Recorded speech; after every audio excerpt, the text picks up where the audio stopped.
Welcome to People Places Planet Pod, the official podcast of the Environmental Law Institute, a nonprofit, nonpartisan organization working to ensure a healthy environment, prosperous economies, and vibrant communities founded on the rule of law.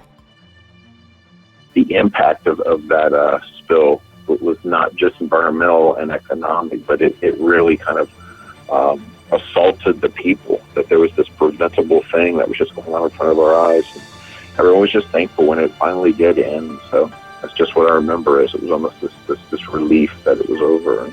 Destroyed our beaches, our recreation, and for our food supply. It took us quite a while to be able, for those who eat the seafood, to even attempt to enjoy any seafood on the Gulf Coast. I mean, you'd have to live here, I think, or be from here to really understand how it's changed our way of life. On April 20th, 2010, the Deepwater Horizon rig was situated in the Macondo oil prospect, located 52 miles off the coast of Louisiana in 5,000 feet of water. The rig was owned and operated by offshore oil drilling company Transocean and leased by the British Petroleum Oil Company, BP. After more than 2 months of drilling, BP had just capped the well that now extended approximately 18,000 feet into the rock below, preparing it for a production rig to come in to begin harvesting oil and gas. At approximately 5 p.m. that evening, the crew noticed something unusual, a loss of fluid in the riser pipe, suggesting irregularities with the blowout preventer, a critical piece of equipment that would shut down the well in case of an emergency. Not long after, the crew lost control of the pressure in the well. At this point, the blowout preventer should have automatically engaged, sealing the well, but it did not. Gas surged from the well and up the riser, igniting. The explosions that followed tragically killed 11 workers on board and injured numerous others. On the morning of April 22nd, the rig capsized and sank, rupturing the riser in the process. Oil began discharging into the Gulf of Mexico and continued flowing until the well was capped in July. It was permanently sealed in September. In the interim, more than 4 million barrels of oil spilled into the Gulf, the largest spill in the history of marine oil drilling. The impacts were devastating for the ecosystems, economy, and way of life of communities along the Gulf Coast. You could go anywhere, and it was on the TV. It was constantly on the TV, especially once there was the video feed. It was just, you could constantly literally watch the oil come out and watch the fact that there was little or nothing they could do about it for a long time. It was very frustrating to see that there really was no plan in effect. Now, almost a decade later, in 2019, oil spill restoration and recovery efforts are ongoing. To some, they have only just begun. My name is Christina Libre. I'm a research associate with the Environmental Law Institute. And my name is Taylor Lilley. I'm the Public Interest Law Fellow here at ELI. We work with the Gulf Restoration Project. Today we'll be speaking with 4 residents of Gulfport, Mississippi, who are each at a different stage of engagement in the oil spill restoration process. We met these community members through our work on ELI's Gulf Restoration Project. The Environmental Law Institute has been working continuously in the Gulf of Mexico region since shortly after the Deepwater Horizon disaster in 2010, with funding and support from the Walton Family Foundation. In the beginning, much of our efforts were dedicated to deciphering the complex legal processes surrounding the litigation between BP and other oil companies and the federal government, and helping the public better understand them. By 2016, once the criminal and civil lawsuits were settled and the 3 main processes for distributing settlement money had been set in motion, our work turned to tracking developments in the 3 funding processes and helping communities understand how they engage in these processes, as well as developing research reports to help support good governance and effective long-term restoration in the Gulf. Under the consent decree entered as a result of the settlement, restoration funding flows through 3 main processes. Approximately $8.8 billion will flow through the Natural Resource Damage Assessment, or NRDA, a process required by the Oil Pollution Act to compensate the public for natural resource damages and loss of use of injured resources. Another $2.5 billion will be administered by the National Fish and Wildlife Foundation, which established the Gulf Environmental Benefit Fund to disperse funding for natural resource projects of various types in the 5 Gulf states. The third process is taking place under a law known as the Restore Act, which was enacted in 2012. Pursuant to the Act and the settlement agreements, over $5 billion will flow through 5 different channels, which we call buckets, each of which has its own funding criteria and priorities. While ELI continues to track restoration developments Gulf-wide, recently we have been focusing our community engagement work on the Mississippi Gulf Coast, where we've been working to support the efforts of traditionally underrepresented communities to engage in the restoration process. Since we began working with these communities in November of 2018, we've had the privilege to hear from many residents of the Mississippi coast. As we approach the 10-year anniversary of the spill, we wanted to hear from the community members about their challenges, successes, and hopes in the restoration process. This is Howard Page. You heard him at the top of the podcast. Howard is a community organizer who has worked with ELI for several years. He seems to know everyone, and everyone seems to know and respect him. He devotes most of his time to working with what could be defined as environmental justice communities, marginalized or underrepresented communities who often face disproportionate harmful environmental impacts. I'm on the board of the North Gulfport Community Land Trust, and I also work very closely with the Gulf Coast group of the Sierra Club. And I've worked for about 20 years. I'm here in Gulfport, and I've worked in environmental justice issues here in this area and in the coastal South for about 20 years now. I think for a lot of people not living in the Gulf Coast region, it may be surprising to understand that the restoration process is ongoing, even now, a decade out from the spill itself. I guess, what would you want someone who is not from the Gulf Coast, maybe not from Mississippi specifically, to understand about where coastal communities are right now and what the process is like? Well, they are trying to participate as best they can, but I think one of the things that coastal communities has is, of course, who's actually speaking for the community. And as we know, individuals can be involved in the Restorat process, organizations can be involved, or actual cities and governments can all make proposals and in different ways kind of influence the process. But it's very complicated. There's a lot of restrictions. There's a lot of rules. And then, of course, there's a certain understood bit of politics. The Restore Act was passed with the consent of Congress and involves the 5 state governors. And then there is a certain amount of decision making that comes from the political level on this. And so that's kind of understood. But I guess, again, the challenge that people have is how to somehow influence this money, and is it worth your time? Quite honestly, you hope that good things come out of it. But what I see a lot of individuals and even organizations talk about is do the kind of the politicians and the people who are part of the necessary bureaucracy of running the Restore Act and of kind of working together collaboratively to spend all of that money, toward the proper needs, the proper outcomes. Where do individuals and small groups key in? And it's been a challenge. But fortunately, there have been efforts for that, and people are doing it. But that's what I would just kind of say is people are kind of awed at the process, and they do understand some of it. Some of it is just the amount of money, the size of the problem, the fact that politics were involved, and but yes, I do think that people are definitely very interested. Howard's right. Communities are interested, and the good news is, even though almost a decade has passed, there's still quite a bit of money left for restoration projects. As of April 2019, only $4 billion of the $16.7 billion made available by each of the 3 main restoration processes has been spent on restoration planning, projects, and programs. The combination of complex legal processes and versatile funding streams creates a reasonable amount of confusion. Funds flowing through the Restore Act can be used for all the things one might assume: water quality, green spaces, habitat restoration, etc. But it can also be used for workforce development, tourism, infrastructure, and even broadly those projects that improve the Gulf economy. Community members throughout the Gulf have the ability to impact the projects that are ultimately funded and implemented by submitting comments on plans, attending meetings, and submitting project ideas for funding. During our time working with communities, they have shared their hopes for projects that will not only restore what they lost, but also protect them against the next big event.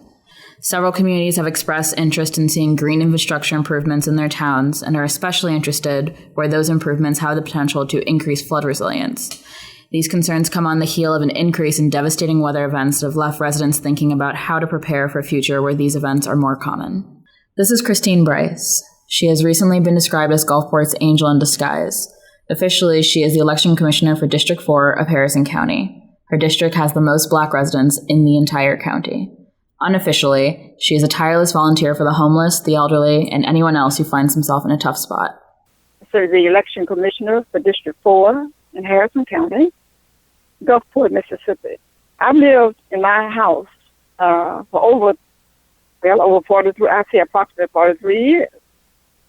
And this is the first year in 2016 that my house flooded.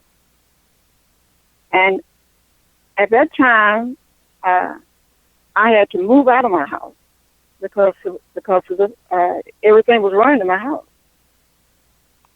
Also, in that same community, that subdivision, we have several families that lost everything. And especially one person that I went to visit, they had a little boy, and the little boy had to sleep on the floor off of once. And I had to go out and try to get some different resources to help the family. So my concern would be making a difference in families' lives that need help concerning everything that should be cleared up concerning the different areas that flood.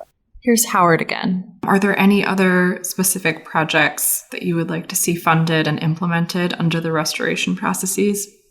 Well, there are.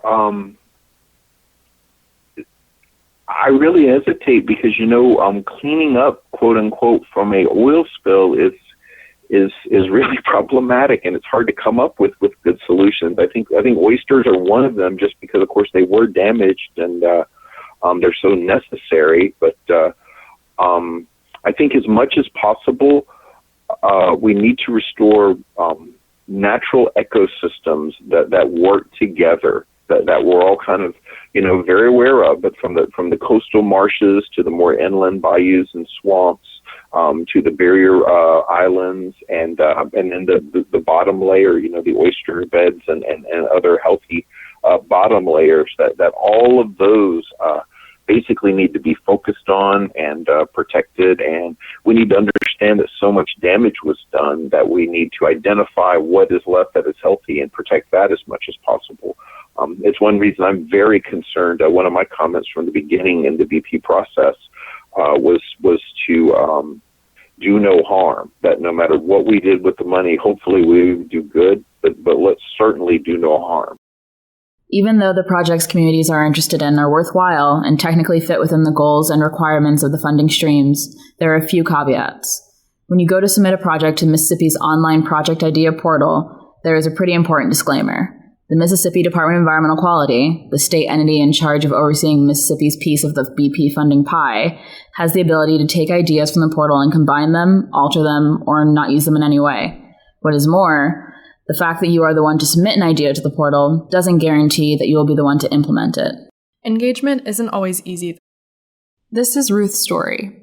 She has a long history of working on education initiatives in Gulfport, Mississippi, and she is the former president of the Gulfport branch of the NAACP. Currently, she works with ECHO, an environmental and social advocacy organization. I am executive director of a nonprofit called ECHO, and we deal with the environment, economics, health,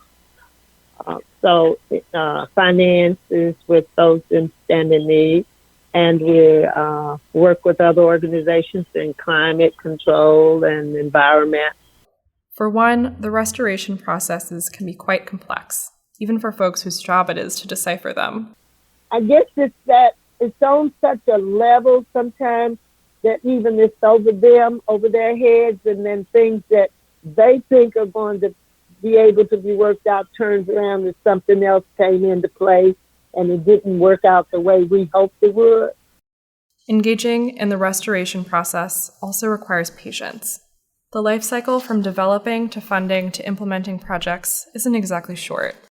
And I think what happens is that people just get disgusted and tired, and they just sort of don't see why or how they're even going to reach the goal they're trying to reach. They don't see a way. Ruth is not alone in her sentiments, but communities persist. Here's Howard again. It's time, I think, is the big challenge that there is to keeping people involved. And it's why I actually appreciate some of the work that's been done, that I think that if people do stay involved, large and small, if they just have projects in the portal and they're aware of the meetings that announce where the process is on a regular basis, that even that level of engagement is hugely beneficial. You know, the more people at least understand the process and to the degree they can participate, that's a start. But we still have a long way to go, and it's just very tiring. Residents are also facing another challenge: distrust. Many of the community members that we have partnered with lived through the peak of the civil rights era and have engaged in civil rights activism in Mississippi for a long time. Many of these individuals carry with them formative confrontations with racism and both casual and systemic oppression, including actions on the part of state and federal actors. They have come to expect to have their voices ignored and, in some situations, silenced. Thus, they have some healthy skepticism about the system's ability or even willingness to incorporate their input in general, including when it comes to restoration funding decisions.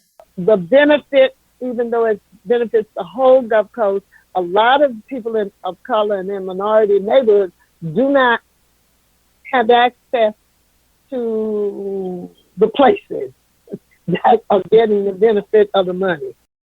During our time in the Gulf, ELI has learned that the best way to serve communities is to recognize where our expertise ends and where theirs begins. In light of that, we strive to hear from as many communities and residents as we can, so that we can develop resources that complement their efforts and the knowledge they have gained living and working on the Gulf. Although we cannot make the processes less tiresome or the legal mechanisms less complex, we strive to ensure that all communities have access to information, updates, and the tools they need to be as active as they would like.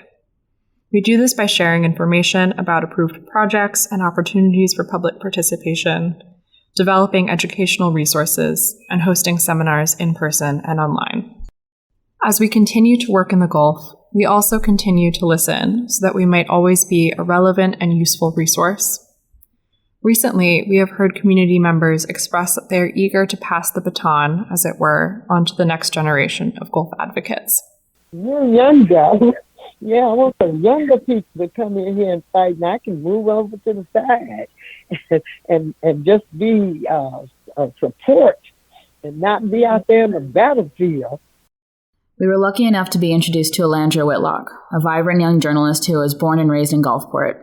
The Gulf team first met Alandria during our listening tour in November. She shared with us her passion for making sure the house that she was raised in is protected and that the town that it sits in thrives.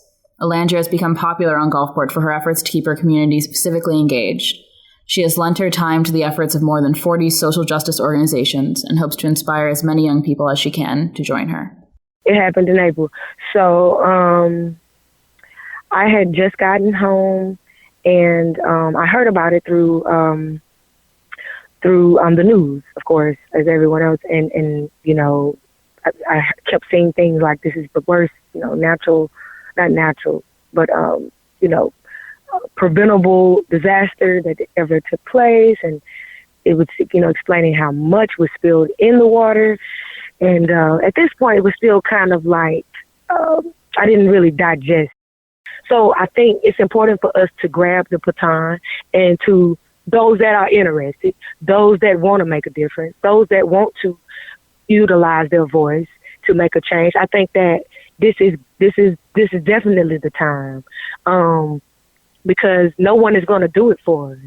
Alandria knows that her peers look to social media for news and updates, so she has taken it upon herself to bring the town halls of the previous generation to the Facebook pages of the next. I'm excited about pushing the portal and at least getting it in front of a pair of eyes or a few pair of eyes that are interested in putting in some work and are interested in sitting down and maybe doing it for the greater good of a group of people versus, just saying, oh, well, no one wants to do it. Somebody does. We just have to find those millennials and young people that do. Stories like Alandra's lend a note of hopefulness for the future. Even though much time has passed and the challenges of public participation are lasting, communities are still hopeful and they remain committed to having their voices heard. After all, to them, the Gulf is not just another body of water on a map. It's their home and their heritage. What made you personally interested in getting involved? What made you decide to try and navigate these processes and be a voice for your community?